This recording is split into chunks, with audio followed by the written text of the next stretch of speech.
ഇന്ന് തന്നെ ഡൗൺലോഡ് ചെയ്യൂ. കാണൂ നിങ്ങളുടെ ഫേവറേറ്റ് ഷോസ്. എന്റെ ഗോപാലമ്മ വണ്ടി എടുത്തേ. ഇനി ഇവിടെ നിന്നാലേ അമ്മയുടെ ശിവരാത്രി കഥയും നോയമ്പ് കഥയും എല്ലാം കൂടെ കേൾക്കേണ്ടി വരും. ആ നോയമ്പ് ഞാൻ ഭംഗിയായിട്ട് പാലിച്ചോളാം. അങ്ങനെ ചില ഉത്തരവാദിത്തങ്ങൾ എനിക്കുണ്ടല്ലോ. നാളെ എഴുന്നേക്കുമ്പോ എല്ലാം ഓക്കെ ആയിരിക്കും കരുതും. പക്ഷേ പ്രത്യേകിച്ചൊന്നും സംഭവിക്കില്ല. പ്രശ്നങ്ങളുടെ ഇന്റൻസിറ്റി കൂടുന്നല്ലാതെ വേറൊന്നുമില്ല. സാറിന്റെ കാര്യത്തിൽ എനിക്ക് നല്ല സങ്കടമുണ്ട് സാറേ. സാറിന്റെ ജീവിതവും സാറിന്റെ രീതികളും ഒക്കെ കണ്ടിട്ട് കൊതിച്ചിട്ടുള്ളവനാ ഞാൻ. പക്ഷേ ഗാതമാണത്തിന്റെ കാര്യത്തില് ഗാഥ നല്ലവളാണ് മണിക്കുഞ്ഞ്. അതൊക്കെ നമ്മൾ കണ്ടിട്ടുള്ളതല്ലേ. ഈ കുടുംബത്തിന്റെ നശിച്ച ശാപകതയുണ്ടല്ലോ, അതാണ് വില്ലൻ. അത് അയാളുടെ മനസ്സിനെ വല്ലാതെ മൂടിയിരിക്കുക. അങ്ങനെ ചിന്തിക്കുമ്പോൾ നമുക്ക് അയാളുടെ ഭാഗത്ത് നിൽക്കാനല്ലേ പറ്റൂ. കാരണം എന്താ, ഗാഥയെ പോലെ ഹൈ ലിവിങ് സ്റ്റാൻഡേർഡ് ഉണ്ടായിരുന്നൊരു പെൺകുട്ടി ഒരിക്കലും ഒരു സർപ്പക്കാവിനെ കുറിച്ചോ സർപ്പങ്ങളെക്കുറിച്ചോ ശാപമോക്ഷത്തെക്കുറിച്ചോ ഒന്നും ചിന്തിക്കേണ്ട കാര്യമില്ല. അവളുടെ വഴി അതല്ലായിരുന്നു. അവിടേക്ക് ഇവിടെയുള്ളവരെല്ലാവരും കൂടി അയാളെ ബോധപൂർവം വലിച്ചഴച്ചു. What happened? അയാൾക്ക് അയാളുടെ നിയന്ത്രണം നഷ്ടമായി. അയാള് എല്ലാവരും വെറുപ്പിക്കുന്നവളായി മാറി. പക്ഷേ യഥാർത്ഥ നഷ്ടം എനിക്കല്ലടോ. എന്റെ ജീവിതം, എന്റെ ആഗ്രഹങ്ങൾ, എന്റെ സ്വപ്നങ്ങൾ എല്ലാം കരിഞ്ഞുണങ്ങി എവിടെയോ കിടക്കുന്നു. സത്യം പറഞ്ഞ കല്യാണം കഴിക്കാത്ത താനാണോ ഭാഗ്യവാൻ? ജോലിയെടുത്ത് ക്ഷീണിച്ച് വീട്ടിലേക്ക് ചെന്നാൽ കിടന്നുറങ്ങാലോ. ഭക്ഷണത്തിന് മുന്നിൽ ചെന്നാല് അത് മനസ്സറിഞ്ഞ് കഴിക്കാലോ. സാറേ, താൻ എന്റെ കഥ കേട്ട് നിൽക്കണ്ട. തന്റെ സ്വസ്ഥത കൂടി പോവും. താൻ പൊയ്ക്കോ. അമ്മച്ചി തനിച്ചല്ലേ. സാറകത്തേക്ക് പോയിട്ട് മൊത്തം തീയാടോ. അതിന്റെ ഏത് ഭാഗത്ത് നിന്നാലും ഒരുപോലെയാ. താൻ ചെല്ലും മണിക്കുഞ്ഞ്. നമുക്ക് നാളെ കാണാം. സാറേ, എന്തെങ്കിലും ഉണ്ടെങ്കിൽ വിളിക്കണേ സാറേ. ഇവിടെ പ്രത്യേകിച്ച് എന്താ ഉണ്ടാവുക? ചിലപ്പോൾ ഒരു നാഗത്തിന്റെ വരവുണ്ടാവും. ഗാഥയുടെ ഒരു നിലവിളി ഉണ്ടാവും. അമ്മയുടെയും സംഘത്തിന്റെയും കുറച്ച് പൊട്ടിച്ചിരികളുണ്ടാവും. അത്രേ ഉള്ളൂ. അതിനൊന്നും ആരെയും വിളിച്ച് ബുദ്ധിമുട്ടിക്കേണ്ട കാര്യമില്ല. താൻ പൊയ്ക്കോ മണിക്കുഞ്ഞ്. അല്ലെങ്കിൽ ഞാനിങ്ങനെ പറഞ്ഞുകൊണ്ടിരിക്കും. താൻ ചെല്ല്. എന്നാ പിന്നെ ശരി സാറേ. ശരി.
ആ ഗോപാലമ്മ നമുക്ക് പോവാം. ആ മോളെ എന്താ അമ്മേ?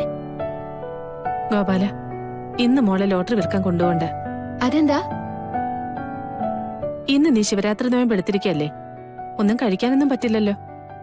ഈ നട്ട വെയിലിൽ എന്തെങ്കിലും തളർച്ച വന്നാ അവിടെ വീണു പോവും. അത് ശരി. ഇതിനിടയ്ക്ക് അങ്ങനെ ഒരു നോയമ്പിന്റെ വിഷയം ഉണ്ടായിരുന്നോ? എല്ലാ വർഷവും ഞാനും ഇവിടെ എടുക്കാറുള്ളതാ. എന്നിട്ട് ഏതെങ്കിലും വർഷം അമ്മ പറയുന്നത് പോലെ ഞാൻ തളർന്നു വീണിട്ടുണ്ടോ? ഇന്നൊരു ദിവസം പോകണ്ടെന്ന് വെച്ചാ എന്താ കുഴപ്പം? അമ്മ പറയുന്ന കേക്ക് മോളെ. ഇന്ന് നിങ്ങൾ രണ്ടുപേരും കൂടി ഇവിടെ ഇരുന്നു. എന്റെ ഗോപാലമാമ, എനിക്ക് ഒരു കുഴപ്പമില്ല. നാട്ടിലായിരിക്കുമ്പോ ശിവരാത്രി നോയമ്പ് എടുത്ത ദിവസം ഞാൻ കബഡി കളിക്കാൻ പോയിട്ടുണ്ട്, കളം വരയ്ക്കാനും പോയിട്ടുണ്ട്. ഒരുമാതിരി ഭാരപ്പെട്ട എല്ലാ പണികളും ഞാൻ ചെയ്തിട്ടുണ്ട്. അന്നില്ലാത്ത തളർച്ച ഇന്നിങ്ങ് കേറി വരാൻ പോവല്ലേ. അല്ല മോളെ, ഗോപാലമാമനൊരു കാര്യം ചെയ്യേ, ശിവരാത്രിക്ക് പ്രാധാന്യമുള്ള ഏതെങ്കിലും അമ്പലം ഉണ്ടെങ്കിൽ നമുക്ക് അങ്ങോട്ട് പോവാം. നല്ല ആളും ഉണ്ടാവും. അയ്യോ, അല്ലെങ്കിൽ അത് വേണ്ട. അങ്ങനെ ഒരു അമ്പലം പിടിച്ച് തെരഞ്ഞു വരുമ്പോഴായിരിക്കും നവീൻ അങ്ങോട്ട് വരുന്നത്. എന്തായാലും നമുക്ക് ബീച്ചിലോ മറ്റോ പോവാം. സ്കൂളൊക്കെ അവധിയല്ലേ, നല്ല ആളും കാണും. എന്തായാലും ഞാൻ റെഡിയാ. എന്താ തങ്കം? ഇനിയിപ്പൊ ഞാനെന്ത് പറയാന്? പറഞ്ഞതൊക്കെ അവള് ചുരുട്ടി മടക്കി ഓടിച്ചു കളഞ്ഞില്ലേ. എന്റെ ഗോപാല, ഇവക്ക് എന്തെങ്കിലും ക്ഷീണം തോന്നിയാല് ഒന്നിങ്ങോട്ട് വിട്ടേക്കണം കേട്ടോ. ഞാൻ അങ്ങനെ ക്ഷീണിച്ചു വരുന്നത് അമ്മ കണ്ടത് തന്നെ.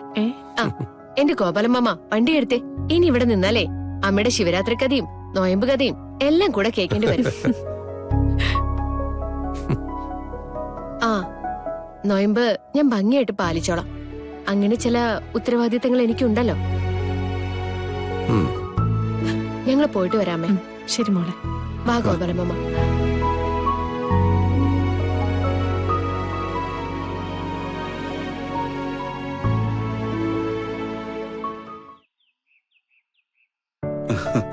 ഗുഡ് മോർണിംഗ് സാറേ. Good morning. എന്താ സാറേ രാവിലെ കാണുമെന്ന് പറഞ്ഞേ? നമുക്ക് പുറത്തേക്കൊന്ന് പോവാം. എങ്ങോട്ടാ?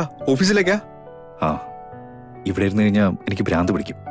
അതിനേക്കാൾ നല്ലത് ഓഫീസിൽ ചെന്നിരിക്കുന്നല്ലേ. സാറേ അങ്ങനെയാണെങ്കിൽ വേറൊരു കാര്യമുണ്ട്. എന്താ? നമ്മുടെ നേതാജി പാർക്കില്ലേ, അത് പുതുക്കി പണിയുന്നതിന് കൊട്ടേഷൻ എടുത്തിട്ടില്ലേ? എഞ്ചിനീയർമാർ അവിടെ പോയി കണ്ടിരുന്നു. എസ്റ്റിമേറ്റ് തയ്യാറാക്കാൻ ഞാൻ അവരോട് പറഞ്ഞതാ. പക്ഷേ അവർക്ക് ചില കൺഫ്യൂഷൻസ്. സാറുമായിട്ട് ഒന്ന് ഡിസ്കസ് ചെയ്തിട്ട് എസ്റ്റിമേറ്റ് തയ്യാറാക്കാന്നാ അവര് പറയുന്നേ. ശങ്കറല്ലേ ഇത് കോർഡിനേറ്റ് ചെയ്യുന്നത്? അതെ സാർ. അങ്ങനെയാണെങ്കിലേ ഞാൻ ശങ്കർ സാറിനെ വിളിച്ച് പാർക്കിലേക്ക് ഒന്ന് വരാൻ പറഞ്ഞാൽ നമുക്ക് അവിടെ വരെ ഒന്ന് ചെല്ലാൻ പറ്റൂ? എന്നാ പിന്നെ അയാളെ വിളിച്ചോളൂ. നമുക്ക് ആദ്യം അത് തീർക്കാം. ഒരു ദിവസം എന്തെങ്കിലും ഉപകാരമുള്ളതാവട്ടെ. ശരി സാർ, ഞാൻ വിളിക്കാം.